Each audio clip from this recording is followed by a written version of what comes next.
Merci beaucoup d'être connectés, mes amours, les abonnés de Bibiche Mbombo officiel. Est-ce que ça va chez vous? Naibiki bozama l'amour en tout cas, ceux qui sont la première fois na yo, oya na chaîne Nabiso, au kota, au cliquer en tout cas. N'hésite pas surtout de t'abonner ou cliquer dans la cloche de notification pour na anytime émission ceux qui écoutent ozala averti. Voilà. Tu es libino lelo li solo ya papa Patrick na koti kabino lelo bolanda nanu audio oyo vidéo au plutôt et puis on se retrouve toujours. Hey, papa Patrick. La pesi zero la oyo salinga edega abona mama abwakadi to didi basuki. Contact nangeze para ba merci. Mbote famille ndeko nanga congolais mbote ngaye ndeko na bino papa Patrick sala nzambe o bobe na zobela cancer ya colon. En tout cas liboso na osenga merci na bato nyonso basungi nga na mbongo na bango bazala occupation na bango na ba famille na bango ba busenga na bango me ba ndimba longola ba $1 ba $10 ba $100 ba $1000 ya rotindela ngai.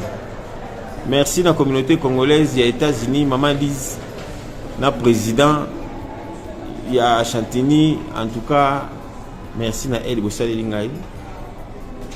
Alors na meki soin ndenge ko senga na États-Unis de mo bomoni etenir te. L'hôpital m'a dit natikali na 1 mois ya vivre. Alors proposition ba ndeko monsieur zaki na Congo ba soigner parce que ils ala ba beaucoup ko les ala baningi ba soigner ngo cancer ils ana beaucoup ko ba soigner ate ko komita pasuka. Alors je me suis dit ceux qui vont pas mbolinga bo pesinga mbongo pour la santé na ngai. Ata ba lobina ki ne Suisse libi ki ezana okende Suisse. La salaki premier achat ya ba kisi boso ya Israël ezo sunganga bo munga même ngongo na ngai ezongi. Mais santé ezo zongate. Makila ezo bima ba diarrhée bazala nanga bien mais na liara la pasi donc passe. Alors la proposition ezalaki ki na ya Congo ba to kosenga na bokoko ba monani j'ai accepté na mbongo bopesa ki ngai wana na zimbongo wana na sombi billet na sali réservation makamunyoso ngana ya Congo pour na soin cause ya mbongo bopesa ngeza pour na soin lelo le bopesa ngata $100,000 ata $50,000 so na kufi bo ka passe parce que mbongo bopesa nga na ba prière bo ça et ça dit que na eu décision na Congo na ko se soigner tant on a se soigner le coup me zonga pa nkolo mutu sungaki na mwa muke na biso abiki na kozonga na États-Unis na lobaki ngo clairement na vidéo moko États-Unis za lola te santé na ngai leki États-Unis za ba tusoto na Congo azoba na nebebi ko ka aux États-Unis mieux vaut la santé que toute autre chose tala bo pesa nga mbongo ti mais na sana santé te na sana kimia te.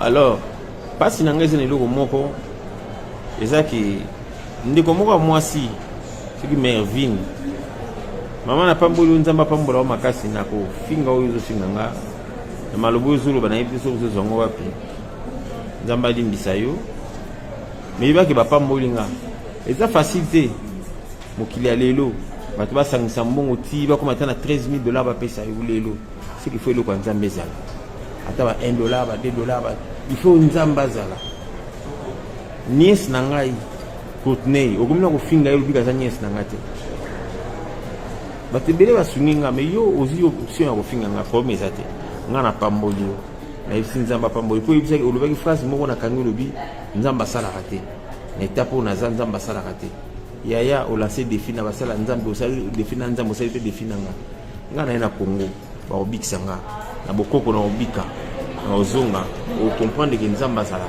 tala nga bien monde na kundi na sili susu c'est pas un problème mais nzamba zalaka nzamba osala ndeko na ngabole mangate muna nengi ndeko na ngabu filme ngayawa akolo kuti ya kolo bezati na kuma utamwa na chaise ula po moyena tele mezati ninazane likia nzamba osala ngai awa se retrouver wa bila wa expliquer on baye basi batuzana awa to se retrouver na mobile ya bandefa pembe toza na ye awa na Addis Abeba amoni ntango bazoya na ngai bite oyo ndeko na ngai aye asapproche alobi na ngai tosololi yango tokontinue kosala émission tosali eza mpona senga bino. Et voilà, j'espère que bolandi papa Patrick ndenge expliqué li solo oyo nanu na betango te na lobela na chaîne nanga te, mais ça fait très mal. C'était hier na monaki vidéo ya papa Patrick et ça la kinga pasi makasi na lobi. En tout cas vraiment ceux qui pour na ko sala émission na ko banda ko sala pour na sujet oyo, parce que papa Patrick Magnor, pasteur Patrick nga na yebi, enfin en fait na ko lo batay na yebi très bien, na lo bakena yebi ye pende ngazawana ayebinga et ce qui que ata lelo botuni oyebi Bibiche Mbombo alo batay na yebi très bien afanda en Afrique du Sud awa toyebani malgré na yebi vie privée ne makasité, mais na yeba na zwa ta ya kosolola na ye ya koyeba ye awa na kati ya mboka oyo. Première fois na mona photo na ye na TikTok na ganga, je vous dis na ganga na bi Patrick Magnor pour awa en Afrique du Sud bayebi na komba Patrick Magnor babenga kepeka Patrick Magnor ngana benga kepe Patrick Magnor nandenga koma pasteur na oye bango kana ba réseaux sociaux que non akoma pasteur. En tout cas ngana yeba pasteur te, pour dire vrai na yeba Patrick Magnor pasteur te, na yeba ka normal et tout, et ça langa vraiment passé na mona et na yokolanda li solo na ebite bato bayebi li solo te nazo meka un peu corrélater bino li solo ya pasteur Patrick Magnor. Ponga na yebi ki a commis pasteur Magnor, Patrick a commis pasteur pardon na ba réseaux sociaux kaka, mais appelle déjà peut-être azagine na appel ne déjà ya bandaka. En tout cas vraiment wana na yebite li solo ezabwe nga na yebi na South Africa awa azalaka na agence na ye ya agence ne ya nini ya fret quoi. Onga na yebi c'était en 2014 hein? Onga na yebi 2014 azalaka na agence na ye azalaka nde bomo na Patrick Magnor pasteur Patrick Magnor. Oui to benge bengo parce que batnyos ba benge bon aza pasteur. Moi je vous dis mobali o bozo mona ne lokote ata photo na cheze lokote mobali yo moi signe roté mal boso ya pasteur Magnor ya Patrick au côté le mani mobali kitoko mbinga alataka bien mongo mokili est compliqué, mokili vraiment ça compliqué, je vous dis. Ernazo mona j'ai très mal ndé na lo babonaza vraiment choqué. Maintenant na choité to solo lango na bino ba abonné ya Bibiche Mbombo officiel. Onga na yebi yango wana na yebi na batu mususu kuna kotanga ku ba kombo awate, mais so balandi mission ba comprendre bato yo onga na yebi oyo bazaki ba camarade na ye ba ami na ye. En tout cas zaki na mouvement azaka na agence na ye na Rocky Street, bato ba yebi Rocky Street na Yoville, na Rocky Street côté ya Kin Malebo. Azaka na agence numéro ya fret wana ba 2014 ans onga na yeba 2013 ba 2014 oui onga na yeba azaka na agence wana. Après quelques temps pour agence na yebite ce que kufaki na yako mona lisusu abala ki mwasi moko mwasi kitoko obo na tche na photo wana abala ki mwasi c'était en 2016 nde na mona ka balaka oui 2015 ou 2015 yeah. Ba 2015-2016 nena yako mone abalaka mwasi akoma pe parce que mon monaka ya zonga Congo et tout ayako zonga lisubu. Donc on na yeba vraiment vi na yete depuis un certain temps, mais na yako mona na ba réseaux sociaux mais likambo eza nini o yemo ko betaki li solo bato bayebi balandaki na TikTok na bato bayebi te abandaki kokende États-Unis selon de toyoki ke non abando mema bato lokwa tindiker azo mema bato na nzela États-Unis bakendaki banzela ya kokata kata et baki na nzela kokata kata papa baye bakomi na bato nyonso bando tambola na bango. En tout cas zaki très bien, mais ce qui est vrai azaka très bien à solo la très bien, très cool je vous dis. Et puis akabaka asolo la bien nazo ba série moko boy on dirait Ken Piana. On dirait, si je ne me trompe pas, Ken Piana ou bien Moutuma Outara Congo ayaka awa ayaka epana ya kabela ebiloko kabela ebasapato. En tout cas pour na kokaba akabaka azalaka bien, mais na bato nyonso o nga na yo na yebi o batémoignage na yoka batémoignaka bien na ye bato nyonso bazala pembe na ye ba bien. En tout cas papa moko bien solo la ka bien akabaka et tout pour mutu tozwaka mabete totomboli toko banda toujours kolobela bolamu na ye mabe na ye sima. Donc c'est ça. Et ba témoigner toujours bolamu na ye. Après baye kolongwa na bamboka bazalaka bakatisa bakota États-Unis. Le premier jour où papa Patrick a kota aux États-Unis nde abanda malade. Akomi kaka étouffement na libumu pasi étouffement et tout libumu comme vimba nde akenda na hôpital. Erye akenda na hôpital wana ba checker ba bisiki en tout cas vraiment ozali na cancer ya colonne. Depuis quand mais nazalaka bien le libumu comme vimba mai bakomi kobimisa mai moko ya mwindo batia ba vidéo na ba TikTok wana en tout cas bakanga compte ngo po bando finge fort. Donc biloko bando bima na libumu en tout cas yebani te soki uti wapi mais ye pona ye alobi azalaka na ye normal atambolaka normal nyonso eza nango bien sauf que abando kaka mwa libumu pasi po libumu ezaka pe mwa munene et bakende na hôpital ba ebisi en tout cas après quelque temps ba soigner ba moni que non awa moyen ezate mais selon ye donc ba docteur ba ebisi que non ba ko soigner te baza n'a rien à faire parce que atikali na 1 mois et à vivre. Et puis donc ba yebisi en tout cas vraiment moyen ezate to libérer yo ozonga ndako nde azonga kindako yango alonsaki appel na ba Facebook na ba YouTube surtout na TikTok bato o baza mité mamawa basunga ye. Pourquoi? Parce que bazongi saki na ndako. En tout cas tali que non iloko akosala ezate mutu moko a contacté que non te cancer oyo tozana mutu moko na Israël a traité kango. En tout cas, mais Moutouana a sengi $13,000. On dirait 12 ou $13,000 si je ne me trompe pas. A sengi, non, a sengi $9,000 na ba séance, na 3 séances. Donc, séance moro $3,000. Et à l'instant qui appelle cagnotte, bah tu vas contribuer qui est, on a participé qui na live wana, bah tu vas contribuer, bah tu vas benga, bah tu n'as 50, on a 100, on a 300, on a 100, on a 300, on a 30.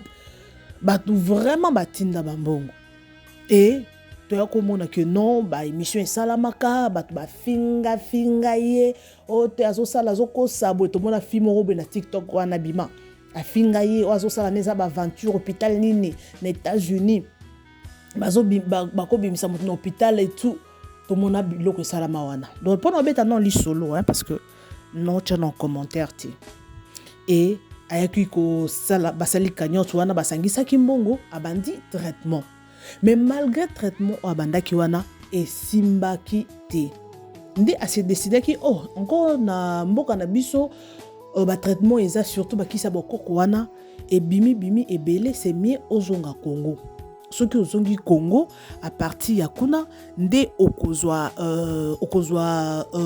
traitement nde ase décidaki nde bomoi na ba vidéo wana ona otikochela bino wana azaki na nzela azozonga Congo parce que boyebi na Congo na biso ba médecine traditionnelle eza ebele bakisa bokoko wana ba maladie nyonso oyo eza na mokili oyo médecine traditionnelle eza pona Congo wana nga na oti Congo ne passé ba médecine toko tali na ba télévision mingi ya ba Congo ezaka kendo kisa bokoko ba docteur ba rhumatisme everything ba maladie nyonso eza traité ndo bomonaki a se décider azonga Congo.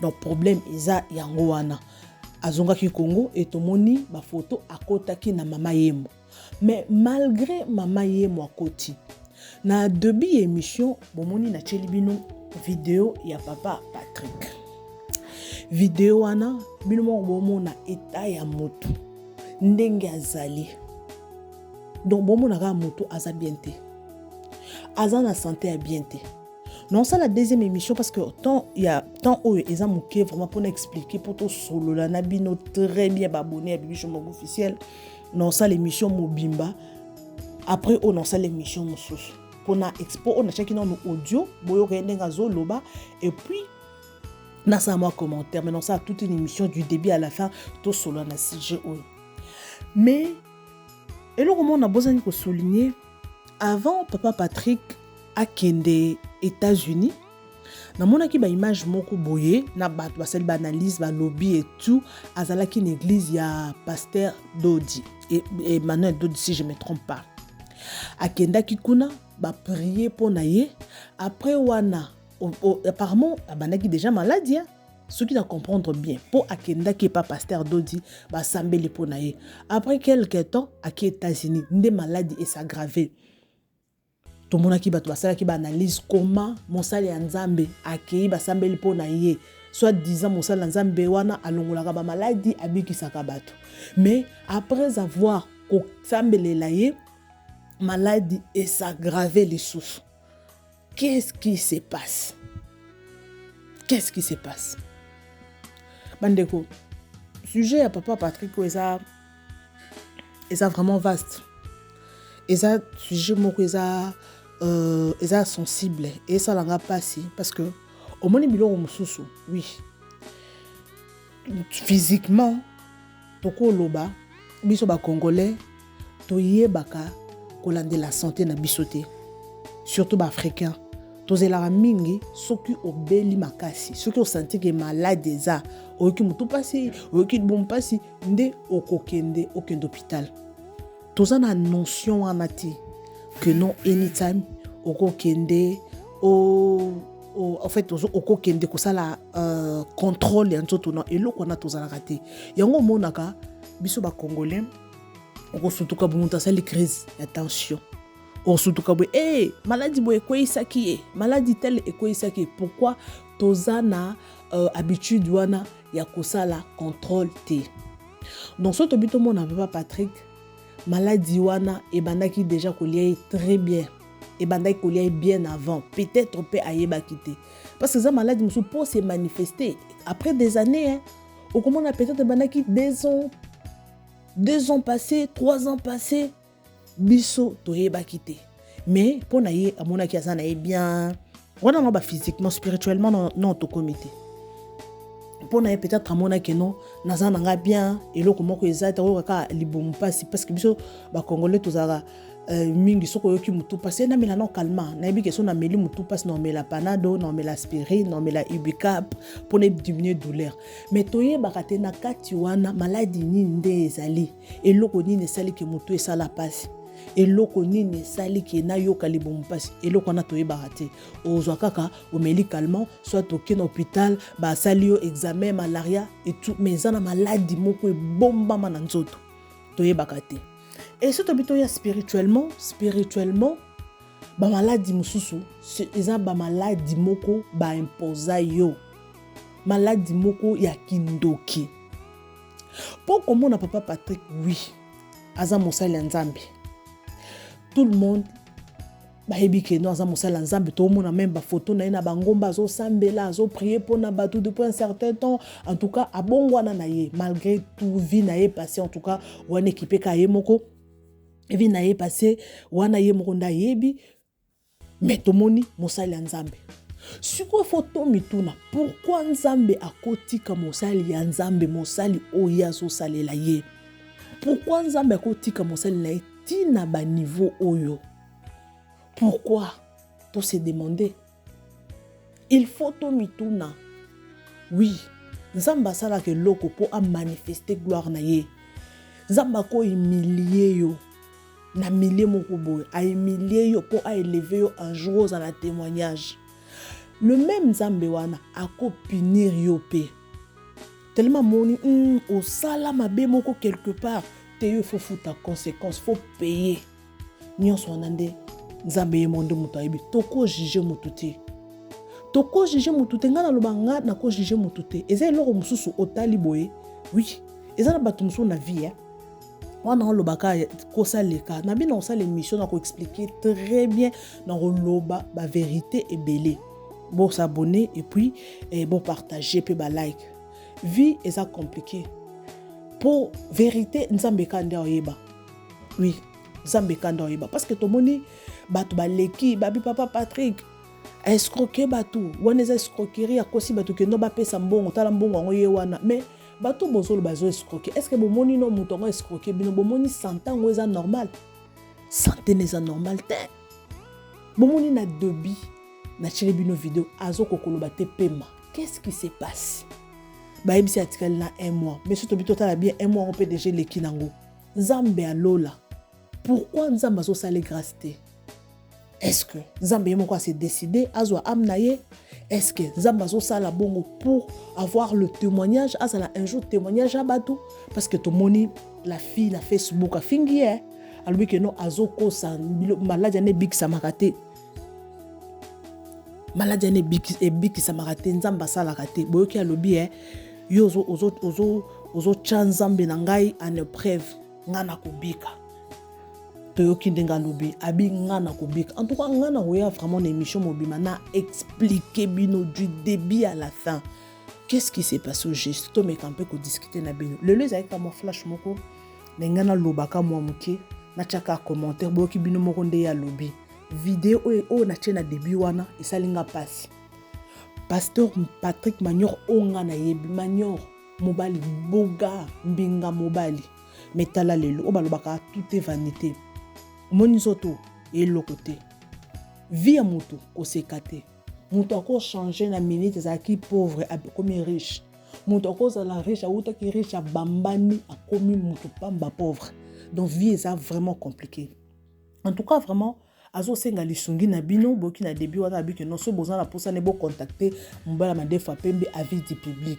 Tala mutu akomi ti na niveau ya ko lancer appel azana posa lisungi ya bato. C'est que combien ezo coûter na bo pito wana ba osenga combien na mama ye mwana boyebi ba mama ye mwana so za mbongo te ba traiter ote hein.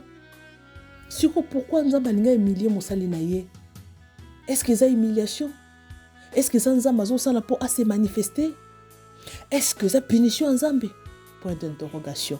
Na koya na prochaine émission en tout cas to solo lango ngana bino.